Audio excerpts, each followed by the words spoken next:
여러분 안녕하십니까? 마태복음서 강의 72번째 시간입니다. 오늘은 마태복음서 10장 9절에서 15절 말씀을 또 살펴보고 뜻을 또 새겨보겠습니다. 제가 읽어드리겠습니다. 전대에 금화도 은화도 동전도 넣어 가지고 다니지 말아라. 여행용 자루도 속옷 두 벌도 신도 지팡이도 지니지 말아라. 일꾼이 자기 먹을 것을 얻는 것은 마땅하다. 아무 고을이나 아무 마을에 들어가든지 거기서 마땅한 사람을 찾아내서 그곳을 떠날 때까지 거기에 머물러 있어라. 너희가 그 집에 들어갈 때에 평화를 빈다고 인사하여라. 그래서 그 집이 평화를 누리기에 알맞으면 너희가 비는 평화가 그 집에 있게 하고 알맞지 않으면 그 평화가 너희에게 되돌아오게 하여라. 누구든지 너희를 영접하지 않거나 너희의 말을 듣지 않거든 그 집이나 그 고을을 떠날 때에 너희 발에 묻은 먼지를 떨어버려라. 내가 진정으로 너희에게 말한다. 심판 날에는 소돔과 고모라 땅이 그 고을보다는 견디기가 쉬울 것이다. 자, 지난 강의에 이어서 계속 이제 우리는 제자들을 파송하시는 예수님 말씀을 읽고 있습니다. 예수님은 제자들을 불러서 자신의 능력을 부어주시고 또 온갖 질병과 악한 것을 치유하는 힘을 주셨고 하늘나라를 선포하게 하셨습니다. 그리고 먼저 이스라엘 백성에게로 가서 자신이 거저 받은 것을 거저 주어라 이렇게 말씀하셨죠. 오늘 우리가 읽은 본문은 바로 거저 주라는 것에 대한 더 구체적인 그런 표현이 나옵니다. 첫째는 아무것도 가지고 가지 말라 이렇게 예수님 말씀하시는데요. 보니까 전대에 금화나 은화, 동전도 일체 넣어 가지고 다니지 말고 여행 가방도 또 속옷 두 벌도 신도 지팡이도 그렇게 지니지 말라 이렇게 말합니다. 왜 이렇게 말씀하셨을까요? 첫째로 거의 아무것도 소유하지 않게 하는 이유는 이들이 가서 전도하고 만나야 하는 사람들이 바로 가난하고 배고픈 사람들이었기 때문입니다. 그러니까는 그런 사람들의 처지와 그런 사람들의 형편에 맞게 이 복음을 전파하는 사람들도 검소한 삶을 살라고 한 것입니다. 오늘 우리가 읽은 본문과 같은 마가복음 6장에 보면은 거기에는 신발과 지팡이는 가져가라고 하거든요. 두 본문이 약간 다릅니다. 왜 다르냐 하면 마가복음을 쓴 사람들이 전도하러 다녔던 곳은 시골과 도시 외곽 지역이었습니다. 그래서 신발은 독사가 물 수 있으니까 신발로 발을 보호해야 됐고, 그리고 길도 매우 험한 길이었기 때문에 신발은 가져야 했습니다. 마가복음서는. 또 시골로 가야 되니까는 맹수를 만나기가 쉬웠죠. 그래서 맹수로부터 자신을 보호하는 지팡이도 들고 가라고 그렇게 말했던 것입니다. 그런데 마태가 전도하러 다녔던 곳은 도시 지역이 많았습니다. 도시는 길이 잘 닦여 있었죠. 그리고 뱀의 위협도 없고 그리고 맹수의 위협도 없습니다. 그러니까 신도 필요 없고 지팡이도 필요 없던 것입니다. 또 마가복음에는 전대에 동전을 넣지 말라고만 되어 있는데 마태는 전대에 돈주머니죠. 전대는 돈주머니에 금화나 은화 그리고 동전 넣지 말라고 그렇게 되어 있습니다. 그러니까 마태교회 교인들은 금화나 은화를 가진 사람들도 있었다는 것입니다. 이런 부자들이 가난하고 어려운 이들에게 전도를 하러 갈 때에는 정말 그런 거 다 가져가지 말라고 말했던 것입니다. 아무것도 지니지 말라는 것입니다.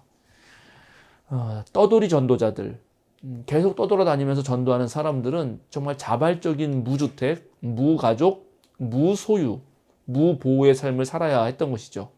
누구든지 하나님보다 물질적인 것이라든가 또 다른 어떤 장비들을 신뢰하는 사람은 예수님의 제자라 할 수 없다. 이런 말이고, 또 구원의 소식을 제대로 전하려면 하나님만 의지해야지 다른 것에 의지해서는 안 된다 하는 뜻이 오늘 그 예수님의 말씀과 그것을 기록한 마태복음서 저자의 생각인 것입니다. 예수님 자신이 사실은 그렇게 떠도는 사람이었죠. 예수님 자신이 여행용 자료도 가지지 않았고 예수님 자신이 머리 둘 곳 없다 그렇게 말씀하신 거 아닙니까? 여행용 가방을 가지고 다니지 말라는 거는 거기에 이제 여행 다니면서 먹을 음식을 담지 말라는 건데, 이제 음식을 담지 않으면은 어떻게 됩니까? 끼니를 보장받을 수 없고 늘 굶주림에 시달리는 그런 일을 당할 수밖에 없죠, 사실은. 근데 그런 자세를 취하라고 예수님 말씀하신 것입니다. 그런데 예수님 당시에 이 떠돌아 다니면서 복음 전파하는 아주 비슷한 사람들이 있었습니다. 그런 사람들이 견유학파라고 불리는 사람들인데요. 이 사람들의 특징이 있습니다. 이 사람들은 자신의 철학을 전하기 위해서 오른쪽 어깨를 드러낸 채 더럽고 남루한 옷을 입었고 샌들은 신지 않았고 그 대신 배낭은 짊어졌습니다. 그리고 지팡이는 가지고 다니면서 그 배낭에 먹을 거를 넣고 그 배낭에 들어있는 것은 내가 번 걸로 내가 먹는다. 그러니까 즉 자급자족한다라는 그 의미를 두었습니다. 물질에 근거한 그런 문화와 문명, 권력에 아주 근본적인 문제 제기를 하면서 무소유의 삶, 그리고 그 무소유의 삶에서 오는 정신적 자유를 누리는 그런 개인주의자들이었고 그런 철학을 전파했습니다. 여러분 잘 아시는 내용인데 그 견유학파를 창시했다고 전해지는 디오게네스가 알렉산더 대왕과 만난 이야기가 있죠. 아주 그 유명한 일화입니다. 너무 이 디오게네스가 유명하니까 알렉산더 대왕이 디오게네스를 찾아갑니다. 그때 이제 디오게네스가 그 비스듬히 누워서 햇빛을 쬐고 있었죠. 그런데 이제 알렉산더 대왕이 찾아와서 디오게네스 앞에 서서 내가 너한테 뭘 해주면 좋겠냐? 내가 뭐 좀 도와줄 게 없냐? 이렇게 말했더니 디오게네스가 알렉산더 대왕한테 하는 말이 이거죠. 지금 폐하 때문에 내가 햇빛을 쬐고 있는데 햇빛을 가렸습니다. 그러니까 옆으로 좀 살짝 비켜주시죠? 이렇게 말했다는 것입니다. 그런 이제 대우를 받았는데 알렉산더 대왕도 그 얘기를 듣고 야, 내가 만약에 알렉산더 대왕이 되지 않았으면 내가 디오게네스가 되었을 거다.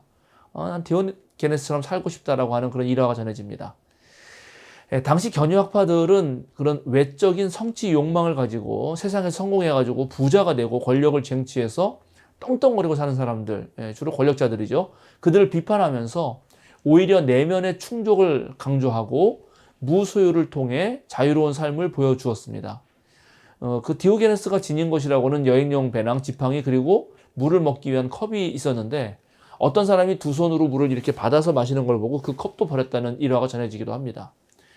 견유학파는 자급자족의 삶을 꿈꾸고 배낭 안에는 언제나 자기가 먹을 빵을 가지고 다녔습니다. 그런데 오늘 예수님의 제자들은 예수님은 제자들에게 배낭마저 가지고 다니지 말라. 그래서 배낭 금지, 배낭 소유 금지 명령을 내리는 거죠. 야, 그렇다면 도대체 제자들은 어떻게 의식주를 해결했을까? 우리 궁금증이 일어납니다.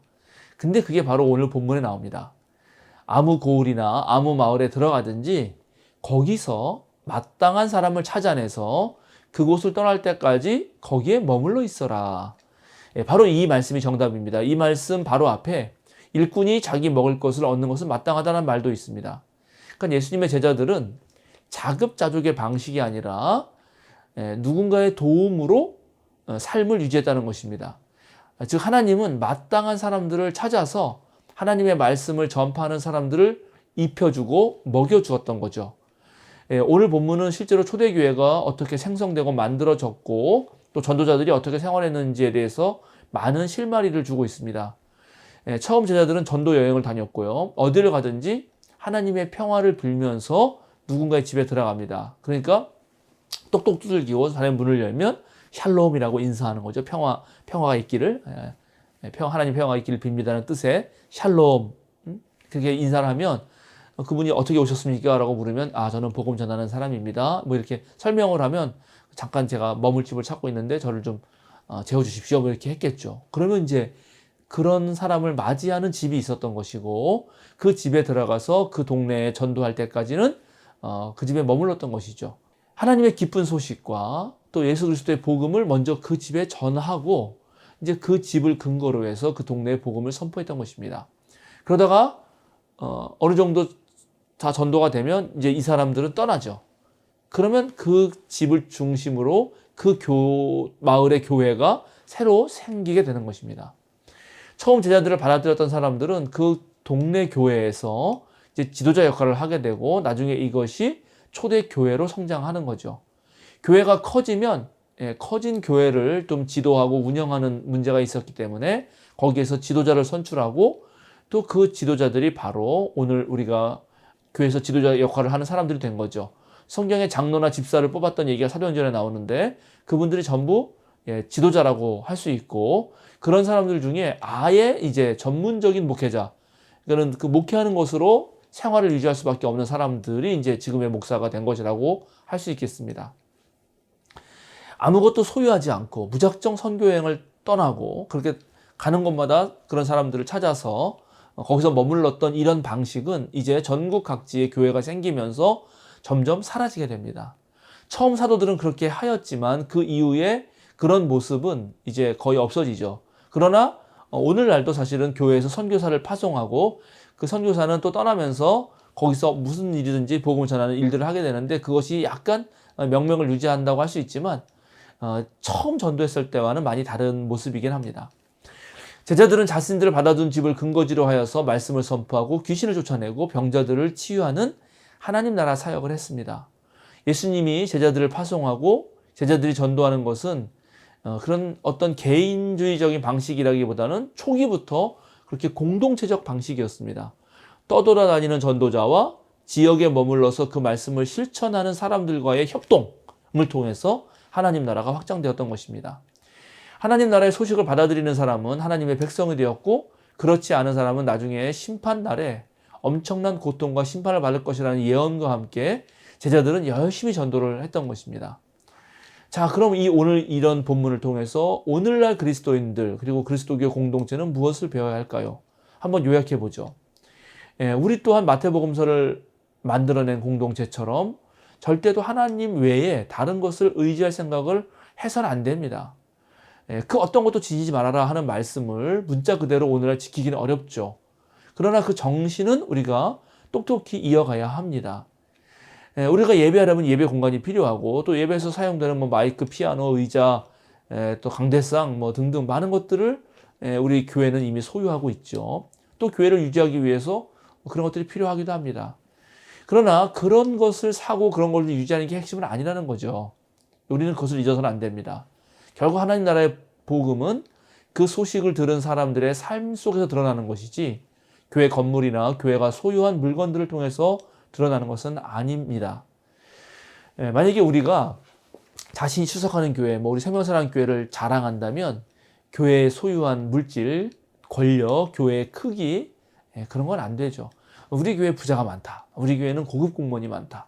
우리 교회는 교수나 의사나 사회적으로 성공한 사람들이 많다. 이런 것들이 자랑이 될 수는 없는 것입니다. 실제로 우리가 속해 있는 신앙공동체, 교회가 이 사회와 역사를 위해서 무엇을 하고 있는가? 타자, 즉 남을 위해서, 이웃을 위해서 자신의 것을 얼마나 내어주고 있는가, 헌신하고 있는가, 이런 것들로 교회는 평가되어야 되고 자랑해야 됩니다. 잘나지 못한 사람들의 모임이라 하더라도 정말 정직하고 깨끗하고 남을 위해서 봉사할 줄 아는 그런 교회가 실제로 하나님으로부터 사랑받는 교회고 칭찬받는 교회고 자랑할 교회일 것입니다. 두 번째, 우리가 기억해야 되는 것은 하나님 나라 운동은 절대로 혼자 하는 것이 아니라는 것입니다. 예수님은 제자들을 불렀고, 또 제자들은 지역사회의 동지들과 후원들을 불러 모았습니다. 후원자들이 있었기 때문에 그 떠돌이 전도자들이 살 수 있었고 가능했던 거죠. 선교도. 우리도 마찬가지입니다. 우리도 서로 도우면서 교회를 해야 되죠. 홀로 다 할 수 없습니다. 또 홀로 다 해서도 안 됩니다. 서로 도우면서 일을 하려면 서로 사랑하는 연습을 해야 되고, 또 함께 일을 하려면 서로 다른 차이점들, 그 의견들을 너무 주장해서 싸우는 일이 적어야 되죠. 그런데 우리가 초대교회를 사도행전부터 바울 서신들을 읽어보면 바울 사도조차도 마가를 전도 여행에 데리고 가는 문제 때문에 바나바와 다투기도 하고, 결국은 마가는 안 가고 실라와 함께 여행을 떠나게 되죠. 그런 문제들이 많이 발생했습니다. 초대교회도 실제로. 그러면 우리는 초대교회보다 더 나은 교회가 될 텐데, 그러려면 실제 함께 일하는 연습들이 필요하다는 것입니다. 그렇지 않으면 교회가 분열되고 하나님의 일도 망치게 되고 하나님 앞에서 꾸지람을 듣게 되겠죠. 제자들은 다니면서 평화를 빈다라고 인사를 했습니다. 히브리어로 샬롬입니다. 평화는 전쟁과 다툼이 없는 상태이면서 동시에 우리 마음에 어떤 거리낌도 없는 그런 평안한 상태라고 할 수 있겠습니다. 교회가 그런 곳이 되어야 한다고 생각합니다. 또 우리 마음도 그래야 됩니다. 옹졸한 마음을 가져서도 안 되고, 또 분노, 또 못된 말들, 예? 그런 걸로 남에게 상처를 주어서도 안 될 것입니다. 그래서 우리는 훈련이 필요하고 예수 그리스도의 인격에 다다르려는 노력이 필요합니다. 예, 어떤 교인이 기도도 열심히 하고 아주 찬양도 잘하고 주일 성수도 잘하고 아주 헌금도 많이 하는데 만약에 인격적 결함이 있다. 사랑할 줄 모른다. 과연 그러면 예수님이 너가 내 제자다라고 말하실까요? 그렇지 않겠죠. 제가 오늘 마태복음서 강의의 제목을 마땅한 사람을 찾아내서라고 정했습니다. 우리는 언제든지 하나님 나라의 일을 함께 할 마땅한 사람을 찾아내는데 애써야 합니다. 하나님의 복음을 전할 때 그 하나님 나라 복음 전하는 일을 후원하고 지지할 사람을 찾아내야 되는 거죠. 또 오늘날 누군가 우리 모습을 보고 감동해서 또 하나님 나라 일을 하고 싶다. 이렇게 할 수 있어야 됩니다. 그러려면 우리가 진정 헌신하고 정말 인간다운 인간, 사람다운 사람이 되어야 할 것입니다. 저와 저를 포함해서 여러분의 가정에서, 직장에서 또는 친구들 관계에서 또 심지어 교회 안에서도 우리 모두는 진실하고 사랑 많은 사람이 되어야 하는 것입니다. 그것만이 우리가 내세울 수 있는 자랑이고 또 우리가 기댈 수 있는 곳이죠. 가장 궁극적으로 바로 하나님이 그런 사랑이셨기 때문입니다. 오늘 제자 파송에 대한 이야기를 나누면서 실제적으로 하나님 나라의 복음은 어떤 면에서 함께 하는 것인데 함께 사랑하면서 하는 것이다라는 말로 요약될 수 있을지도 모르겠습니다. 그렇게 우리 함께 사랑할 수 있는 사람, 마땅한 사람, 그런 사람을 많이 찾아내고 또 함께 하나님 나라 사역을 하면 좋을 것 같습니다. 오늘 마태복음서 강의 여기서 마치겠습니다. 그럼 또 다음 시간까지 여러분 평안하시고, 지금 이태원 그 참사로 인해서 우리 모든 국민들이 힘들어하고 슬퍼하는데 우리가 함께 기도해주고 또 그분들과 함께 울어주고, 그리고 이런 정말 일들이 다시는 발생하지 않을 수 있도록 더 애쓰고 노력해야 될 거라고 생각합니다. 그러면 다음 주에 또 마태복음서 강의로 뵙겠습니다. 감사합니다.